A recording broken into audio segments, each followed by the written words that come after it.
धन्यवाद अध्यक्ष महोदय।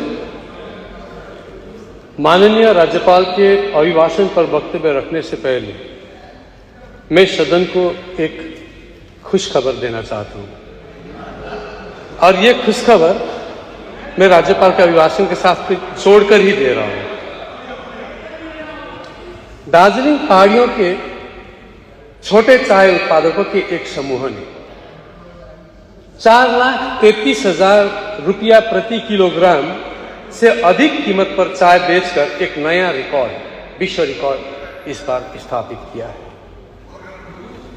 आपको सुनकर हैरानी होगी, जिस चाय को रिकॉर्ड मूल्य पर बेचा गया वह किसी इस्टेब्लिश्ड चाय बागान से नहीं, बल्कि दार्जिलिंग के 5 गांव में फैले छोटे छोटे उत्पादकों के एक समूह ने, एक संगठन बनाई।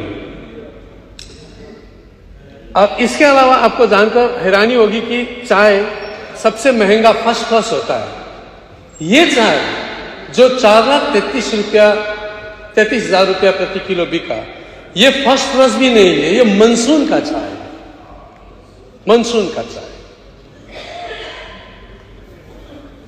इसको हम, ये चाय रिम्पोचा चाय, छोटे छोटे उत्पादक जो पुबुंग, दावहिल, बुंकुलुंग, चैतापानी, तुमलाबुंग गांव से है। अब इस खुशखबरी को मैं राज्यपाल महोदय के भाषण के साथ जोड़कर अपना वक्तव्य रखना चाहता हूं।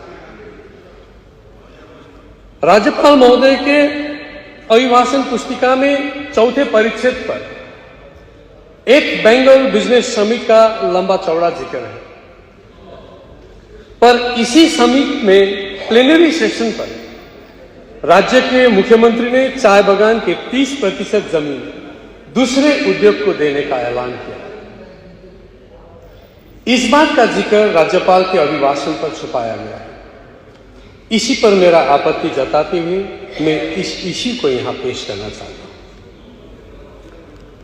जब छोटा उत्पादक का तैयार किया गया चाय वर्ल्ड में रिकॉर्ड तोड़ कीमत पर बिक सकता है, तो हम अंदाजा लगा सकते हैं कि चाय की विश्व बाजार में डिमांड कितना है।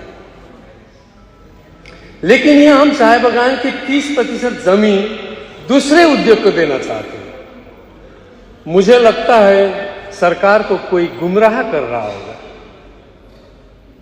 सरकार को ऐसे तत्वों से सावधान रहना चाहिए। मैं इसी संदर्भ में एक चीज पूछना चाहता हूं इस सदन में।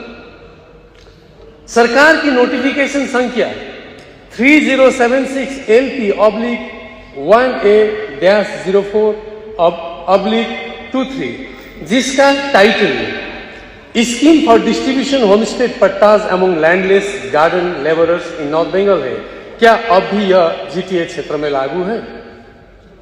जबकि इसी सदन में 24 अगस्त 2023 में लिमिटेशन एक्ट 1963 के आधार पर मैंने जमीन के मांग करते हुए मेरा विरोध करने पर और पहाड़ पर इसका विरोध में शुरू हुए जनविद्रोह को देखकर 12/9/2023 में इस स्कीम को रोका गया।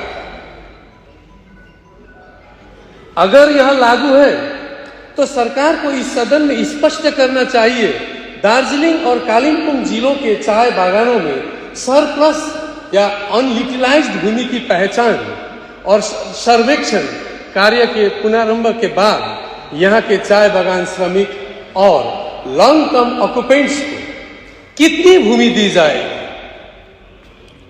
यह बात सदन में स्पष्ट होना चाहिए।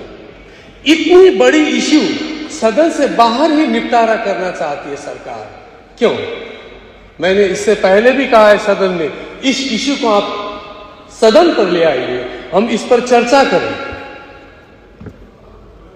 दार्जिलिंग और कालिम्पोंग जिलों के चाय बागान श्रमिक और वहां के स्थायी निवासी भूमिहीन नहीं है। हम खैरात में जमीन नहीं मांग रहे हैं। चाय उद्योग की स्थापना से पहले इस जमीन से हमारा गहरा संबंध है और खेती करने का इतिहास है। हम गोरखा ही हैं जिसने इन बेजान पहाड़ियों को, इस भूमि को उपजाऊ और समृद्ध क्षेत्र बनाया है। और विश्व प्रसिद्ध दार्जिलिंग चाय ने भी महत्वपूर्ण योगदान दिया है। उनकी मेहनत और परिश्रम ने चाय उद्योग को आकार दिया है। इन चाय बागान श्रमिकों के ऐतिहासिक दावे और योगदान को देखते हुए यह आवश्यक है कि उनके वैध भूमि अधिकारों की मान्यता दी जाए। मैं सरकार से इस मुद्दे पर स्पष्टता प्रदान करने और चाय बागान श्रमिकों को दीर्घकालीन कर्जा धारकों के लिए न्याय सुनिश्चित करने का आग्रह करता हूं। इसके साथ ही दुनिया के कई देशों में सदनों में किसी सब्जेक्ट पर, किसी एक्सपर्ट पर बुलाकर उनका बात सुना जाता है। अगर सरकार चाहे तो मैं यहां प्रतिश्रुति देने के लिए तैयार हूं कि दुनिया के, वर्ल्ड के द बेस्ट टी एक्सपर्ट, जिसको हम चाय का पर्याय मान सकते हैं, ऐसे एक्सपर्ट को मैं इस सदन में लाने का चाह रखता हूं। अगर सरकार चाहे तो हम सब बैठ के उनके बात सुनेंगे। और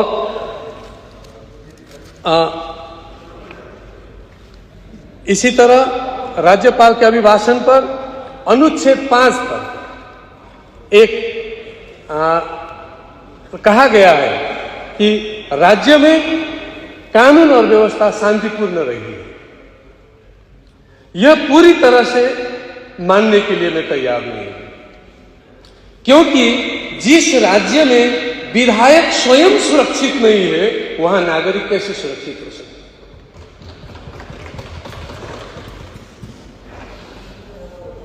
मैं सदन को एक लेटेस्ट उदाहरण देना चाहता हूं। आज सवेरे ही सदन में एक प्रिविलेज मोशन पढ़ा गया, उसका जिक्र किया गया।